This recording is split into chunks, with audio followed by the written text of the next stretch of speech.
anyway, all that, right? The way that we're most successful in life is when we are able to build influence and connections with other people. And so that's what I want to talk about a little bit today. I want to talk about like how building influence relates to leadership. We're going to talk about some of the myths that surround leadership, some of the challenges that we face as being middle managers, right? And then some ways to build influence with our bosses, our peers, and our employees that report up to us. So, first, I'd like some interaction.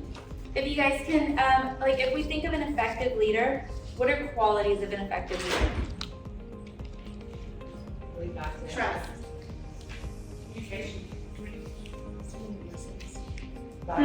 Listens. Yeah. Empathy. That's it. That's easy peasy, right? Honesty. Yeah. So I think, when we talk about an effective leader, we want to make sure, one, that they have the ability to influence people around them, right? Because you're not an effective leader unless you can lead people, right? If you look behind you and nobody's following you, you're not a leader, you're just taking a hike down the path, right? Communication, you guys said, has clear goals and vision, is authentic, loyal, empowers others. And so when we think about historical leaders, give me some examples of historical leaders. No. Mm-hmm. Yeah. Lincoln. Huh. That's awesome.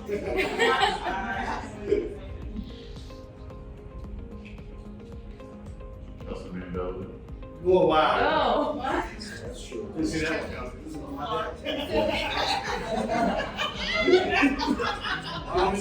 Right? Technically, you fixed the definition. If we define a leader as a person who influences a group of people towards an achievement or a goal, It wasn't a good one. is Hitler just as effective a leader as Harriet Tubman? Yeah. Right? Yeah, he got massive. He led a ton of people Yeah. towards a goal. He had a clear vision. People were following him. What makes somebody an ineffective leader? You speak. Huh? You speak. Oh. What qualities make somebody an ineffective leader? They don't influence people. Being condescending.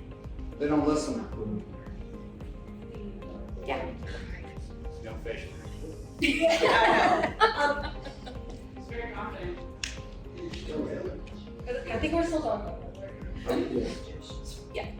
So if we define influence, or if we define leadership as influencing somebody towards like a goal, right, or a group of people towards a goal, then leadership is simply influence. And how do we develop that influence? How do we build that influence? That's what we're going to talk a little bit about today. So nobody in this room is the CEO, at least of this organization, right? And so that means that we all report to somebody. We have peers that we work alongside, and none of us have to look, and some of us have others that look up to us for direction, right? And so the way that we develop influence with these groups of people is going to be different because they see value in different things, right?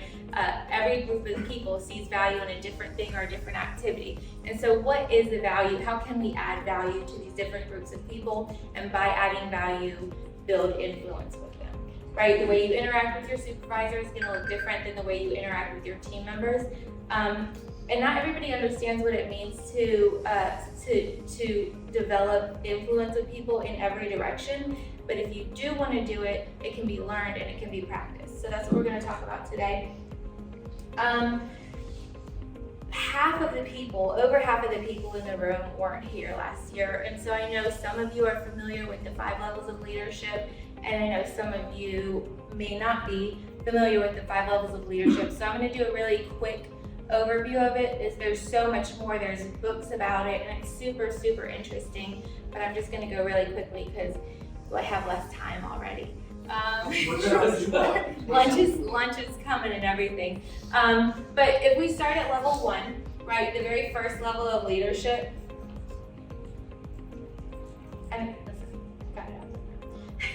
the first level of the 5 levels of leadership is position. And so what the position level does is it gives you the right to lead somebody. So somewhere on an org chart, your name is above somebody else's name on the org chart, and they listen to you because they have to listen to you. But let's talk about our own experiences. How many of you have ever worked for somebody who was just, like, at times, maybe the least qualified person to be in the position? They were terrible to work for. You dreaded coming into work every day. And when you did come into work, you did the bare minimum because you were there because you needed a paycheck. And God forbid they come and ask you to do something that is outside of your job description. So if you've ever heard the words, "That's not my job," from one of your employees, how many of you guys have heard that? If you've ever heard "that's not my job" from somebody, that probably means that you're level 1 with that person, right? And the good news is that, 1, we're at a different level with every single person that we interact with, right? So just because you're at level 1 with this person doesn't mean you're at level 1 with everybody. And then 2, we can move on from level 1, and that comes from developing relationship and developing influence with that person. Right? So bottom line is it's okay to start at the position level, and we start at the position level with every single person. When we come in, when a new employee comes in, we're always at the position level. It's up to us, and it's our responsibility to start building a reason for them to trust us, right? And to want to follow us. They're not going to just blindly do it. And then so the second level of the 5 levels of leadership is the permission level. And so this is the level where people start following you because they want to follow you, not because they have to follow you. So if you're at the position level of leadership, they're not going to tell you, "I'm not going to do that because it's not my job," right? They're going to do as you ask because you gain their permission to lead them, and you make it to this level by creating relationships, caring about the person, not only for what they can do for you, but for who they are.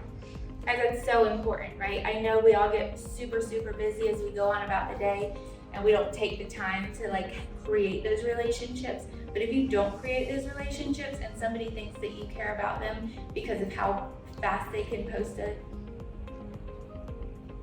Journal entry, entry. post whatever it is to be then they're going to do just that. They're going to do the bare minimum because they have no reason to do more. And then the third level of leadership is the production level. So at this level of leadership, people are going to follow you because they see the results that you've produced for the organization, and they want to be a part of it. They like you, they like what you do, and just like the permission level, you don't have to have a title to lead other people at this level. So on these 2 levels, level 2 and level 3, all of you probably know somebody in the dealership that has the ability to influence a group of people in the dealership in a certain direction.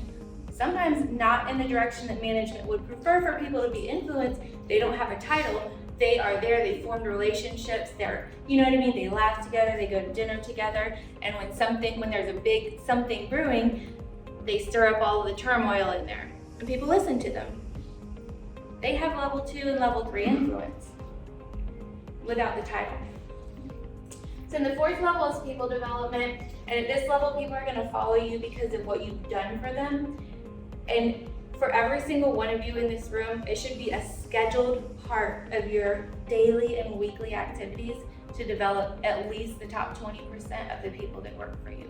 If you're not training somebody to take your place, then you've got the wrong, this page 3 of the accounting manual has a list of controller duties and responsibilities. It doesn't list people development on it, but I would argue that it's probably one of the more important things that you guys need to do. It should be on your agenda to intentionally be developing somebody. And that means you have to know this, right? Because you have to teach this.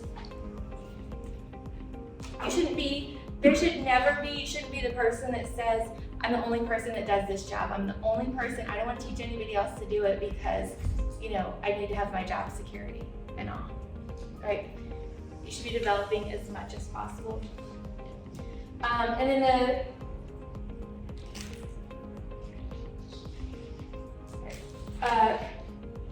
so somebody doesn't need to be at the top of the org chart to develop relationships with other people and get them to like working with them. You don't need to possess the top title to achieve results and help others to become productive. And you certainly don't have to be president or CEO to teach the people who report to you to see, think, and work like leaders. And then level 5 is the TC. Level 5 is the TC. Yeah, for sure. So level 5 is the pinnacle respect level. Basically, people will follow you wherever you go because they respect you. They have a relationship with you. They know that you are looking out for them, and they'll just go wherever with you. It's just the ultimate respect. And so now let's talk about some of the myths surrounding leaders. So the first is the position myth, which we talked about. You don't have to have a position to develop relationships, right? And then you might be thinking, sure, this leadership thing sounds great for whenever it is that I get to the top. And once I get to the top, I'm gonna learn how to lead. But that's almost like saying, I'll learn how to do brain surgery, or I'll learn how to operate once I'm there to do the brain surgery, or I'll learn how to run the marathon once I get to the starting line, right? So good leadership is learned in the trenches. Leading as well as we can, wherever we can, whenever we can, is what prepares us for more responsibility. So guys, let's just practice, practice, practice. How do I learn to be the person that I want to become, right? So the process should be, who is the person that I want to be? What are the, how do I want people to look at me? How do I want to be successful in life? And then what do I need to do to get there? How do I work to become this person I want to be? Not once somebody gives me this here, then I'll start working and learning this leadership thing. It should be something that we're all focusing on. Becoming a leader is a lifelong learning process, and we should be taking every opportunity we have to develop our influence. How about this? Once I get to the top, once I have the title, everybody's gonna start following me. How well does that work? Excuse me, about 30 days. Exactly, and we talked about it already. So just because you have a title doesn't mean you have influence. And just because you have influence doesn't mean you have a title, right? And so influence stands on its own. If you want people to do it, think about it. Building influence is not only relevant in the workplace. Building influence is relevant in your home life, with your kids, with your partner, with your friends, right? The more you build influence with somebody, and again, building influence is adding value to them. How do I add value to you? Because once I add value to you, then you want to do what I ask. Ladies, how do we get our husbands to do what we want them to do? You can't do that at work.